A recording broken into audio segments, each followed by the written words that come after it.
Hey, all the Barcelona fans. एक चीज़ यार मुझे बात करनी थी तुम लोगों से कि जो निको विलियम्स वाला पूरा जो सागा रहा उसके बारे में what do you think? I personally believe कि बहुत इंपॉर्टेंट प्लेयर बारसा ने मिस किया. He has great potential. He is one of the players for the future. इसमें आई थिंक कोई डाउट नहीं होना चाहिए किसी को भी.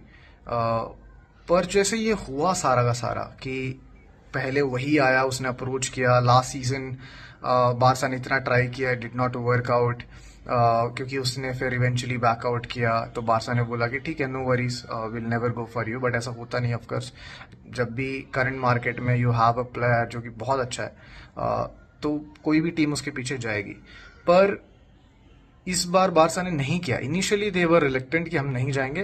प्रायोरिटी लुइस डियाज था फ्रॉम लिवरपूल, लेकिन इवेंचुअली उसने फर्स्ट स्टेप लिया. He came forward through his agent of course, and उसने बोला कि भाई ठीक है, मैं I want to join you. और उसने वो थोड़ा पब्लिकली भी खुद से एक्सप्रेस नहीं किया, बट वो बार बार वो न्यूज आती रही. और जो एथलेटिक के फैंस हैं वो भी बहुत खफा थे उससे, बहुत ज्यादा.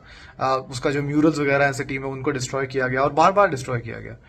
तो काफी इंटरेस्टिंग पूरा जो है सिनारियो रहा. एंड इवेंचुअली जब लगा कि होने वाला है, इट जस्ट फेल ऑफ. मतलब बारसा को भी नहीं बताया, सीधा वो अनाउंसमेंट ही आया, वो जो मेरे लिए बहुत सरप्राइजिंग था.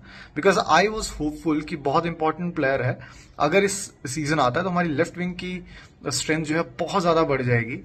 एंड राफिनिया सेंट्रली ऑपरेट कर सकता है फिर जहां वो सबसे ज्यादा कंफर्टेबल है.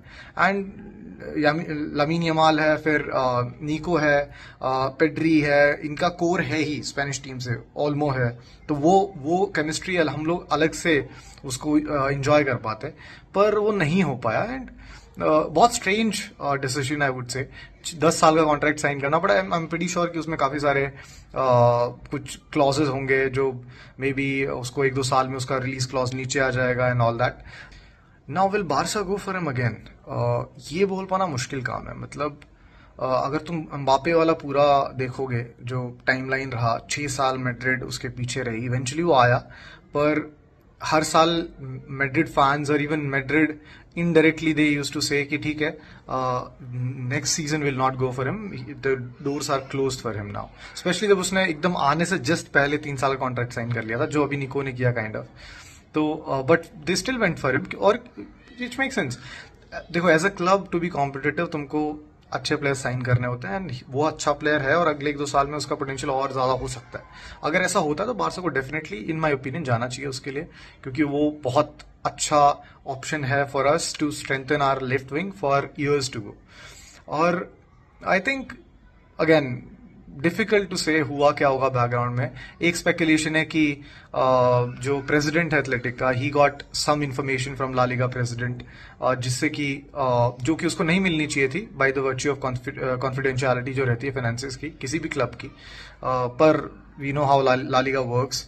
सो वो हुआ होगा. एंड देन वो क्योंकि क्रेडिबल इंफॉर्मेशन है, सीधी आ रही है फ्रॉम ला लीगा प्रेसिडेंट, तो वो जब पहुंची होगी टू निको एंड हिज फैमिली, तो आई थिंक उनके दिमाग में डाउट्स आए होंगे और तभी उन्होंने वो एश्योरेंसेस मांगी जो न्यूज में आया, which Barca obviously did not give. और फॉर गुड रीजंस. अगर तो किसी के लिए तुम 60 मिलियन खर्च कर रहे हो और अगर तुम रजिस्टर नहीं कर पाए उसको, तो वो थोड़ी ना यार जाने थोड़ी दोगे उसको. तो वो हुआ नहीं. देखते हैं यार. आई थिंक आई होप कि एक अच्छा लेफ्ट विंग हम लोग अभी भी साइन कर लें. बाकी तुम लोग बताओ, व्हाट डू यू थिंक?